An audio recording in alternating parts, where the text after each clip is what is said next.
morning students, how are you? Today we are here for revision video of chapter number 4 of the political science, that is the executive in India.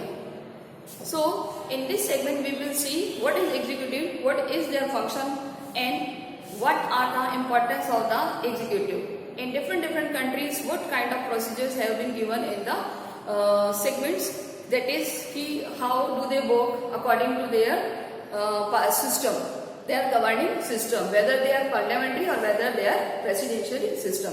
So all of country have the separate procedure for the governing the rule.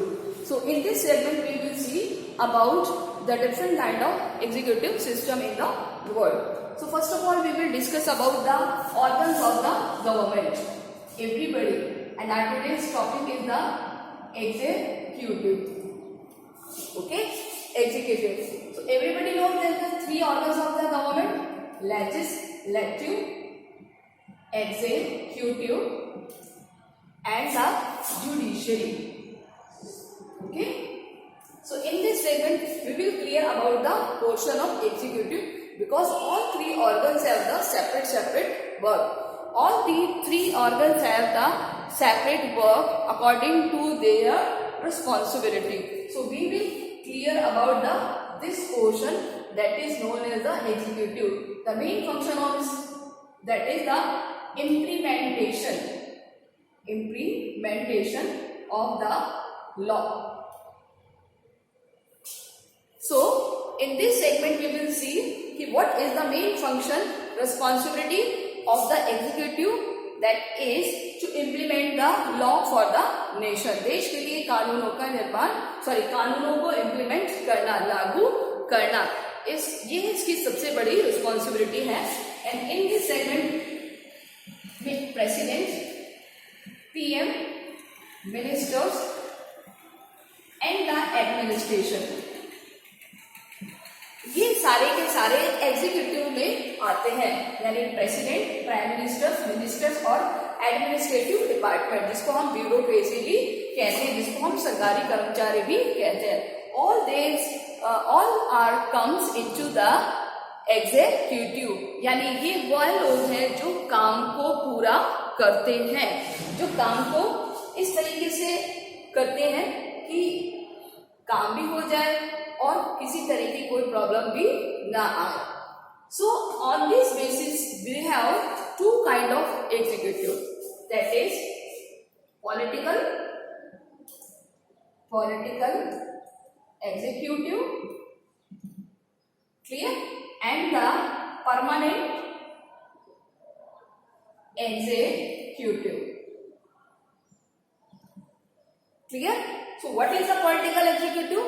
Political executive means all ministers. इसमें सारे कौन आ जाते हैं? All ministers. सारे के सारे किसमें आ जाते हैं? Political executive में. ये सारे कैसे बोलते हैं? Elected. यानी सभी किस प्रोसेस के थ्रू आते हैं? Through the process of election. Through the process of election. यानी कि राजनीतिक कार्यपालिका वह होती है जिसमें सभी मंत्री होते हैं और जिनका चयन इलेक्शन के बेसिस पर होता है, जो इलेक्शन के आधार पर चुने जाते हैं. Permanent executive in the sense all kind of bureaucratic members, यानी सभी सरकारी कर्मचारी जो कैसे होते हैं? सिलेक्टेड. कैसे होते हैं? सिलेक्टेड, जिनका परमानेंट टेन्योर होता है, जिनका एक निश्चित कार्यकाल होता है, जो अपनी सेवा में लगभग 60 साल तक टिल द रिटायरमेंट वर्क करते हैं. जबकि पॉलिटिकल मिनिस्टर्स कब तक वो करते हैं? केवल जब तक उनकी गवर्नमेंट है, only for the 5 year. Okay, so we can say कि all ministers will work whether they for 5 years और 6 ईयर्स. लोकसभा में तो 5 ईयर्स, राज्यसभा में तो 6 ईयर. और अगर हम बात करें परमानेंट एग्जीक्यूटिव की, तो they will work till the retirement. So here is the difference between political and the permanent executive. इसको हम एडमिनिस्ट्रेटिव एग्जीक्यूटिव भी कहते हैं. क्या कहते हैं हम इसे? permanent executive. Now we will discuss about the different executive. How many types of the executive? So first of all, we will see about the parliamentary or presidentiary. In this segment, we will see about the most of country have different types of the executive. Different types of executive. तो वो different types क्या होते हैं executive के? तो हम first of all we will see about the different countries as पर first of all given in the USA.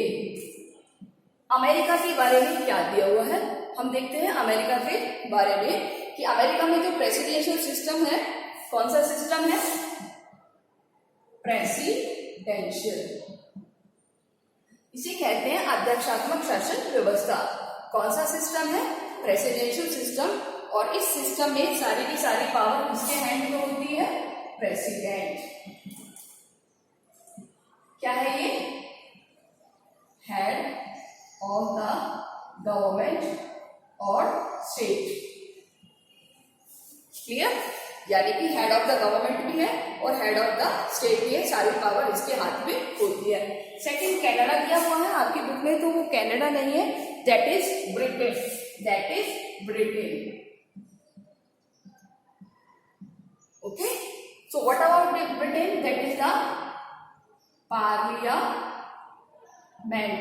System. कौन सा सिस्टम बोला होता है? पार्लियामेंट्री सिस्टम बोला होता है, जिसमें ब्रिटेन इन द सेंस कि यहाँ पर किंग या क्वीन भी होते हैं. ये होते हैं हेड ऑफ द स्टेट. कौन होते हैं ये? Head of the state. ये लेकिन फॉर्मल होते हैं, इनके पास रियल पावर नहीं होती. जबकि जो पीएम होता है वो कौन होता है? Head of the government. Clear? जो रियल पावर को यूज करता है, that is the head of the government. Clear? जैसे क्वीन एलिजाबेथ का एग्जांपल दिया हुआ है आपकी बुक में कि जो क्वीन एलिजाबेथ है, that is the former chief of the state and prime minister, head of the government. Now about the France. France में सेमी प्रेसिडेंशियल सिस्टम है. Semi presidential. Which system? Semi presidential. देखिए इस system में क्या दिया हुआ है कि president and prime minister are the part of the system. President plus PM both are part of system. यानी कि दोनों ही रियल भी होते हैं, दोनों ही स्टेट ऑफ द गवर्नमेंट भी होते हैं, and both are the head of the government भी होते हैं. क्लियर? यहां पर बस एक वर्ग है, the president appoint the prime minister as the. यहाँ जो प्रेसिडेंट है वो किसको अपॉइंट करता है? पीएम को अपॉइंट करता है. In which system? In the semi presidentially system. Clear? In semi presidentially system. Now we will discuss about the Japan. What is the procedure in Japan? So we will see about the Japanese culture. Japan में कौन सा system है? Parliamentary. Japan और England का same है, parliamentary. वहां पर king होता है, किंग क्वीन नहीं होती. किंग यानी एम्परर मतलब राजा. ठीक है? दैट इज कि जो किंग होता है वो emperor is the head of state. King क्या होता है? Head of the state. The state. और जबकि जो पीएम होता है वो head of the government. Okay, so this system follow in the Japan कि prime minister head of the government हो गया और किंग हो गया. वहां क्वीन नहीं होती, किंग होता है. बाकी का सिस्टम ब्रिटेन और जापान का सेम है. The system in Japan and Britain same. Now Italy. What about Italy? Italy में देखिए क्या होता है. पार्लियामेंट्री सिस्टम है जिसमें प्रेसिडेंट फॉर्मल होता है, पीएम हेड होता है. पार्लियामेंट्री जिसमें president head of the state होता है और PM head of the government. Okay, so है this system follow in the these countries, one another given in the Russia and the Germany. So what about Russia? Russia में भी semi presidential है जैसे France में था. Clear? तो यहाँ पर भी प्रेसिडेंट अपॉइंट करता है पीएम को, बट पीएम और प्रेसिडेंट एक ही. रशिया में हम जानते हैं व्लादिमीर पुतिन, और दे यूज देयर पावर, वो अपनी सारी पावर को यूज करता है. And now the Germany, Germany में चांसलर होता है. जर्मनी में देखिए पार्लियामेंट्री सिस्टम है जिसमें president head of the state होता है और chancellor head of the government. Parliamentary system है, ये आपको याद रखना है. President head of the state and chancellor head of the government. Okay, so this system follow in that all the countries. अगर हम बात करें तो प्रेसिडेंशियल सिस्टम जिसमें president head of the state होता है और हेड ऑफ द गवर्नमेंट भी होता है. अगर हम इस टेबल को देखें तो most of we will find about कि जहां जहां पर भी प्रेसिडेंशियल सिस्टम है वहां पर प्रेसिडेंट दो रोल प्ले करता है, head of the state, head of the government. और पार्लियामेंट्री सिस्टम में क्या होता है? हेड ऑफ द स्टेट अलग होता है, हेड ऑफ द गवर्नमेंट अलग होता है. So remember this carefully. Okay, so United state, Brazil, most of Latin American countries में ये सिस्टम फॉलो है. Now we will see about the India. What about the India? Which system follow in India? So India में भी कौन सा system follow होता है? India में जस्ट लाइक इटली वाला सिस्टम फॉलो होता है. यानी हमारे यहाँ पर पीएम और प्रेसिडेंट दोनों होते हैं. पीएम और प्रेसिडेंट दोनों होते हैं. इंडिया यहाँ पे लिख देती हूँ शॉर्ट में. Which system? पार्लियामेंट्री. ठीक है, जो प्रेसिडेंट है वो हेड ऑफ द स्टेट है, हेड ऑफ स्टेट है. और जो पीएम है, पीएम अगर हम देखें तो पीएम है head of the government. Okay, so this system we have adopted after the independent, whenever we got independent, and this system applicable entire the India. यानी कि भारत में जब से हम आजाद हुए उसके बाद से पार्लियामेंट्री सिस्टम को अडॉप्ट किया है, मोनार्की को खत्म कर दिया है. यहाँ पर क्वेश्चन पुट अप किया जा सकता है, from which country we have adopted the parliamentary system? Bharat ने पार्लियामेंट्री सिस्टम किस कंट्री से अडॉप्ट किया है? तो हम कहेंगे ब्रिटेन. Which country? ब्रिटेन. दुनिया में अगर किसी देश ने पार्लियामेंट्री सिस्टम दिया है तो वो किसने दिया है? ब्रिटेन ने. संसदीय शासन प्रणाली किस देश ने दी है दुनिया को? और वो है ब्रिटेन. तो हमने भी कहां से सीखी है, यानी इंडिया ने कहां से सीखी है? ब्रिटेन से. Remember this is important question. Now next segment we will see about the parliamentary system follows in the India. तो डिफरेंट कंट्रीज के सिस्टम दिए हुए हैं, वो सिस्टम्स हमें देखने हैं. Now we will see about the parliamentary executive in India. Parliamentary executive in India. Parliamentary executive in India.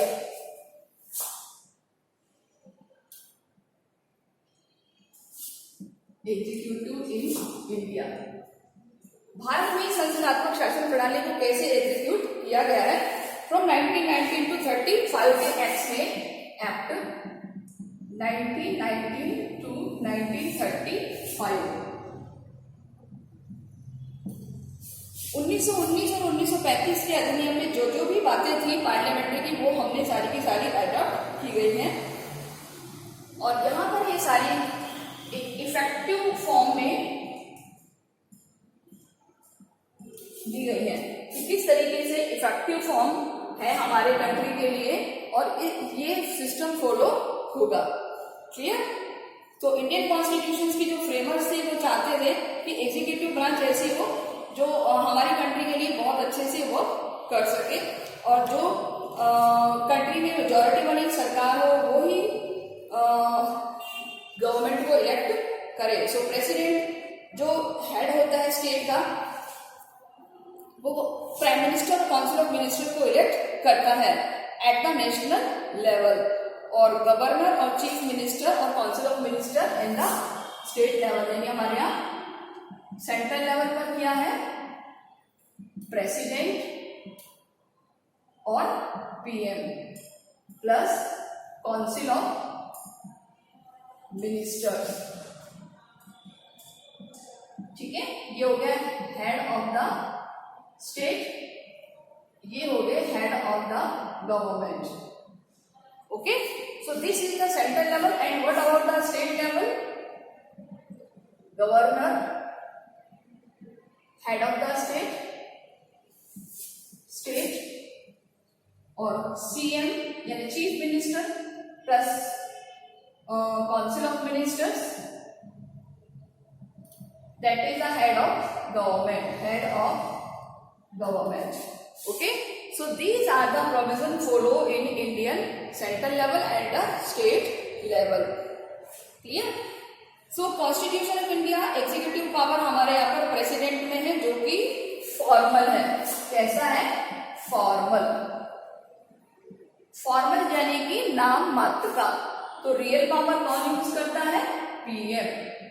PM use the real power with the help of Council of Ministers.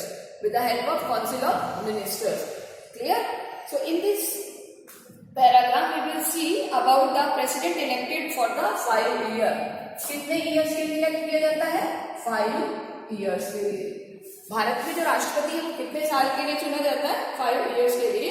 और president कैसे होता है? Indirectly. कैसे elect होता है president?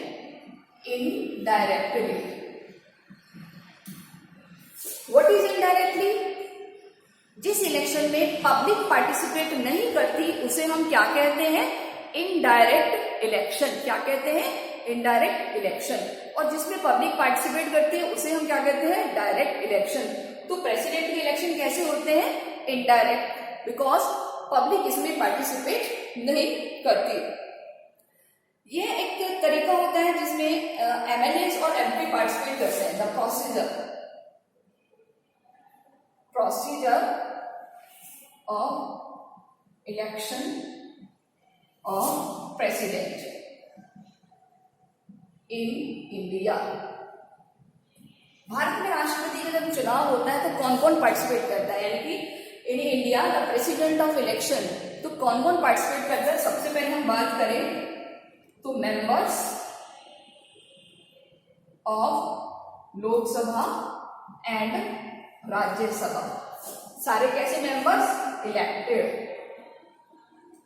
Not nominated. Nominated नहीं, ठीक है? नॉमिनेटेड नहीं करेंगे। कैसे करेंगे? सिर्फ इलेक्टेड, क्योंकि लोकसभा में 2 nominated by President Anglo-Indian Committee and 12 in Rajya Sabha, that is belong to different field. So first of all we will see the member of Lok Sabha and the Rajya Sabha and the member of Union Territories. Elected members of Union Territories, यानी कि union territories के members. इसके अलावा elected members of state legislative assembly. State legislative assembly के members भी इसमें participate करेंगे। So one thing will you remind that is कि all the elected members will participate in the election of president, not nominated. कैसे करेंगे? केवल और केवल elected. Okay, that is this is the procedure of election of. अब आपसे कैसे question put up किया जाएगा एग्जाम में? देखिए, आपके पास ऑब्जेक्टिव क्वेश्चन ही आएंगे, आपको पता है बहुत अच्छे से, डिस्क्रिप्टिव नहीं आएंगे। तो election of procedure which is wrong, which one is wrong? तो यहाँ 3 होंगे, member of Lok Sabha and Rajya Sabha, elected member, yes ये सही है। Member of elected members of the union territories, यही है। और आपको पता है केवल 2 ही हैं, Delhi and the Puducherry. Delhi and the Puducherry, जहां पर स्टेट लेजिस्लेटिव असेंबली है तो वहां के मेंबर्स ही पार्टिसिपेट करेंगे एंड इलेक्टेड मेंबर होता है स्टेट लेजिस्लेटिव असेंबली। और इंडिया में जितने भी स्टेट्स में स्टेट लेजिस्लेटिव असेंबली है, विधानसभा है, वहां के इलेक्टेड मेंबर ही पार्टिसिपेट करेंगे, नॉमिनेटेड नहीं। ओके, सो यहां पर हमें फाइंड आउट करना है which one is wrong. Now next segment कि प्रेसिडेंट को कैसे हटाया जाता है, कौन से प्रोसेस से हटाया जाता है, वो प्रोसेस है इम्पीचमेंट। इम्पीचमेंट हम सभी जानते हैं अविश्वास प्रस्ताव, और अविश्वास प्रस्ताव क्या होता है कि जिसमें special majority required from both house of the parliament. Special majority, special majority का मतलब हो गया 2/3 मेजॉरिटी, ठीक है, 2/3 majority of both house of parliament. Clear, both house of parliament, संसद के दोनों सदनों के लोग रिकमेंड करें, दैट इज तभी उसको रिमूव किया जा सकता है ना। अबाउट द हमारे यहाँ पर प्रेसिडेंट फॉर्मल हेड होता है, सो एग्जीक्यूटिव, लेजिस्लेटिव और इमरजेंसी पावर उसमें बहुत ज्यादा होती है, यानी कि अगर हम प्रेसिडेंट की पावर की बात करें तो he use many kind of power which is related to the legislative, executive, judiciary, emergency and the financially. ठीक है, ये 5 पावर्स यूज करते हैं हमारे यहाँ पर president. In legislature that is all rules regulations कब बनते हैं, जब प्रेसिडेंट के उसके ऊपर सिग्नेचर्स हो जाते हैं। Executive power all kind of appointment और किसी को पद से हटाना, अपॉइंट करना और पद से रिमूव करना, तो वो कौन कर सकता है, only by the president. Judiciary, president can have right to suspend किसी की सजा को माफ कर सकता है, कम कर सकता है, घटा सकता है, बढ़ा सकता है, यानी आर्टिकल 72 में जो प्रोविजंस दिए हुए आपको बताए हुए सारे वो यहाँ फॉलो होते हैं। And one another thing that is कि किसी भी कारण से हमारी कंट्री में कोई इमरजेंसी वाली सिचुएशन आ जाती है, तो वो इमरजेंसी वाले सिचुएशंस में किसका रोल सबसे इंपॉर्टेंट हो जाता है, प्रेसिडेंट का रोल इंपॉर्टेंट हो जाता है, बिकॉज प्रेसिडेंट हमारे यहाँ पर सबसे ज्यादा पावरफुल है। फिर भी उसको पावर देने के बाद भी, पावरफुल होने के बाद भी उसकी पावर को कौन यूज करता है, प्राइम मिनिस्टर।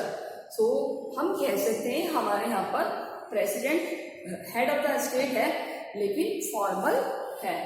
सो इस तरह की 5 काइंड ऑफ पावर ये प्रेसिडेंट यूज करता है। Now about the discretionary power, discretionary यानी कि कुछ स्पेशल पावर्स और दी हुई है प्रेसिडेंट को, तो हम बात करेंगे कि president has to right to be inform the all important matters deliberation of the council of minister. Prime minister की रिस्पॉन्सिबिलिटी है कि वो प्रोवाइड कराए ऑल काइंड ऑफ इंफॉर्मेशन अगर प्रेसिडेंट कुछ आस्क करता है तो। उसके अलावा 3 सिचुएशंस और हैं जहां पर प्रेसिडेंट अपनी पावर को यूज करता है, दैट इज कि president can ask back advice by the council of minister and reconsider the decision. कि प्रेसिडेंट किसी भी एडवाइस को रिकंसिडरेशन के लिए रिटर्न कर सकता है काउंसिल ऑफ मिनिस्टर के पास। किसके पास, काउंसिल ऑफ मिनिस्टर्स के पास। सेकेंड, इसके पास वीटो पावर होती है जिसमें किसी भी बैन के, किसी भी प्रेशर के या विदाउट टाइम लिमिट वो किसी भी बिल को एक्ट बनने से रोक सकता है। इस वीटो पावर को किसने यूज किया है, ज्ञानी जैल सिंह। आपको पहले बताया था हु यूज, ज्ञानी जैल सिंह 1986 में। किसके थ्रू, ज्ञानी जैल सिंह के थ्रू। कौन सा था, पोस्ट ऑफिस से रिलेटेड कोई एक्ट था, उस एक्ट को उन्होंने पास होने नहीं किया था और उसको बहुत लंबे टाइम तक रोक के रखा था, तब तक उनका कार्यकाल पूरा हो गया। फिर नेक्स्ट प्रेसिडेंट आए थे मिस्टर आर वेंकट रमन, उन्होंने उसको पास किया था। तो इस तरीके से वीटो पावर किसने यूज किया है, ज्ञानी जैल सिंह ने। ये आपको याद रखना है, आपसे एग्जामिनर पुटअप कर सकता है। ओके, और अनदर कि किस तरीके से वीटो और अपनी पावर को वो अनलिमिटेड टाइम के लिए यूज कर सकता है। नाम in vice president in India, vice president in India सारी की सारी वैसे आपको रखे होंगे में, आप वो जो नोट्स प्रोवाइड किए हैं आप उनको एक बार अच्छे से और रीड कर लीजिए, ठीक है। So vice president in India, that is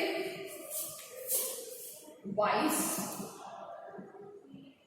president in India. Tenure कितना होता है? 5 years। कितने साल के लिए चुना जाता है? 5 साल के लिए चुना जाता है, ठीक है। और ये कैसे काम करता है? As a ex officio chairman, यानी कि हेड ऑफ राज्यसभा, राज्यसभा का पदेन सभापति हेड के रूप में ये काम करता है। इसका इलेक्शन कैसे होता है? इसका इलेक्शन भी सेम उसी तरीके से कि पार्लियामेंट के बोथ हाउसेस के मेंबर्स में पार्टिसिपेट करते हैं, ठीक है। राज्यसभा में इसकी जो मेजोरिटी है वो प्रूव होती है vice president as a ex officio chairman, ये इंपॉर्टेंट मैंने आपको बताया दिया। और जब प्रेसिडेंट की डेथ हो जाए, in case of death of president, यानी प्रेसिडेंट की डेथ हो जाए या पोस्ट खाली हो, पद खाली हो, रिमूव हो, तो उस duration vice president act as a president जब तक कि नया प्रेसिडेंट इलेक्ट नहीं हो जाता, यानी कि vice president elect as president, okay. ये हमें याद रखना है। Now we will see about prime minister, the role of prime minister. Prime minister क्या होता है? जिसको मेजोरिटी मिलती है लोकसभा में, उसी पर्सन को एज अ पीएम इलेक्ट किया जाता है। प्राइम मिनिस्टर क्या करता है? अपने अपने डिपार्टमेंट्स में पोर्टफोलियो के अनुसार डिपार्टमेंट्स डिवाइड करता है अकॉर्डिंग टू देयर पोर्टफोलियो, ठीक है। मिनिस्टर्स के बीच अगर किसी बात को लेकर डिस्प्यूट्स है तो उसको सॉल्व करता है। प्राइम मिनिस्टर और मिनिस्टर्स के बीच काउंसिल एक चेन के रूप में काम करता है। तो इस तरीके से प्राइम मिनिस्टर बहुत इंपॉर्टेंट पोस्ट है। अगर हम बात करें तो prime minister use the real power of government. Prime minister Bharat में वास्तविक शक्ति का प्रयोग करता है। So first of all appointment में द मेजोरिटी इन लोकसभा, जो पर्सन मेजोरिटी रखता है लोकसभा में उसको ही इलेक्ट किया जाएगा। इसके अलावा जो प्राइम मिनिस्टर पावरफुल है उसको बनाया जाएगा। फ्रॉम 1989 से हमारे यहाँ पर क्या शुरू हुआ है? 1989 से कॉलिशन गवर्नमेंट बननी शुरू हुई है। कॉलिशन मतलब गठबंधन की सरकार, मिलीजुली सरकार भी जिसको कहते हैं। और वो जो गवर्नमेंट होती है वो किस बेसिस पर काम करती है कि जो पर्सन पावरफुल होता है, जो पर्सन सबसे ज्यादा मेजोरिटी लेता है, उसी दल का सदस्य पीएम बनता है, ओके।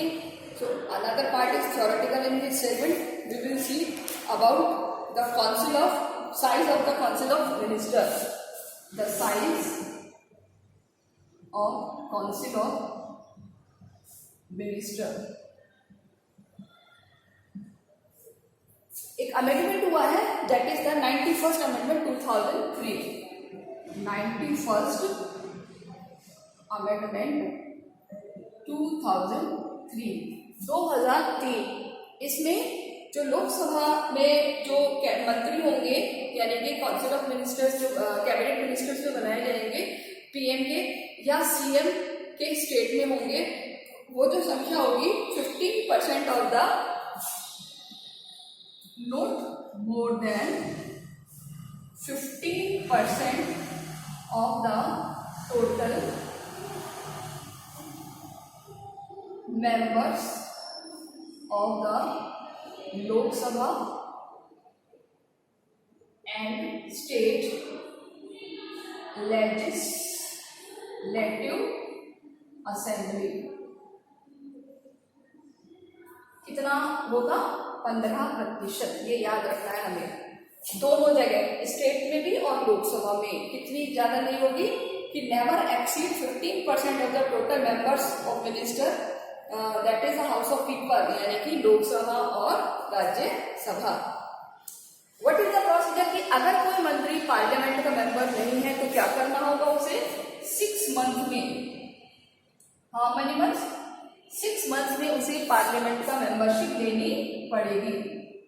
पार्लियामेंट मेंबर्स, यानी कि उसे 6 माह के भीतर पार्लियामेंट का मेंबर बनना पड़ेगा।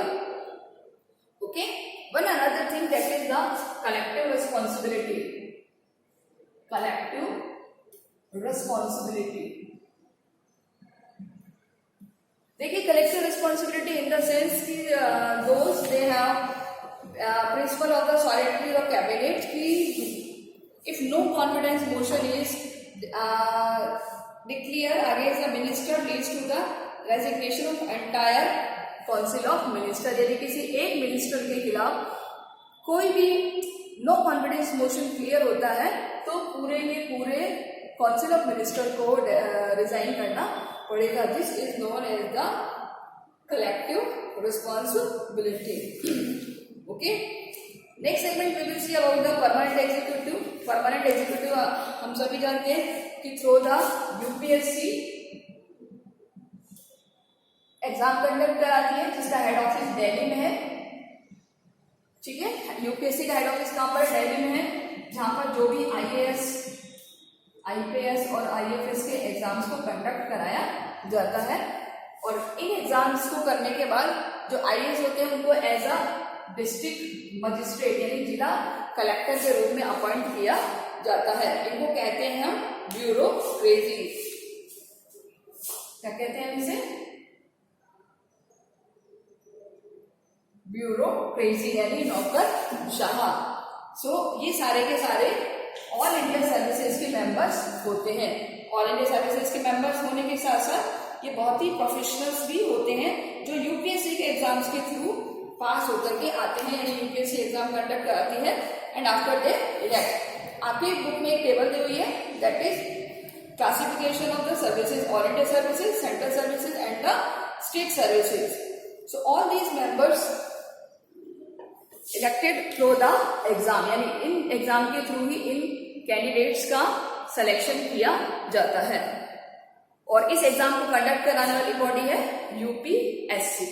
ओके, सो यूपीएससी जो है वो किसके सुपरविजन में वर्क करती है? That is the central government.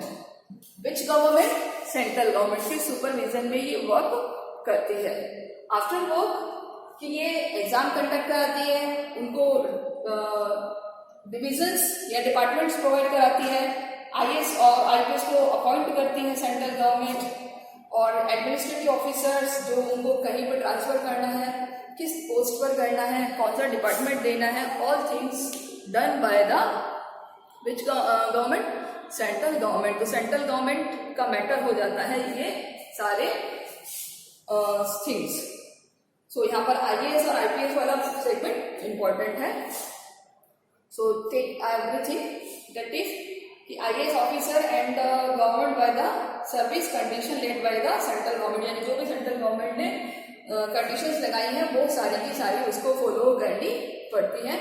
एक ट्रेनिंग शेड्यूल होता है, after training schedule they have to appoint as a district collector as a assistant and after that they have join the permanent. So all these things carried out by the president. Okay, so in this segment I think I'm sure that आप सभी को बहुत अच्छे से समझ में आ गया होगा। फिर भी अगर आपको कोई प्रॉब्लम है, so I'm telling you that is read carefully each of line of the chapter, try to understand ki what it is saying and try to match with their work, match their notes which I have provided in the earlier sections, earlier main videos, and after that any query then you can consult to me through the doubt session video. So note down all these doubts these are related to the content. So we have clear all 3 chapters which will related to periodic test. I am sure that आप बहुत अच्छे से इसकी preparation करेंगे. So okay students, take care and revision करते रहिए अच्छे से. Till then, take care. Bye.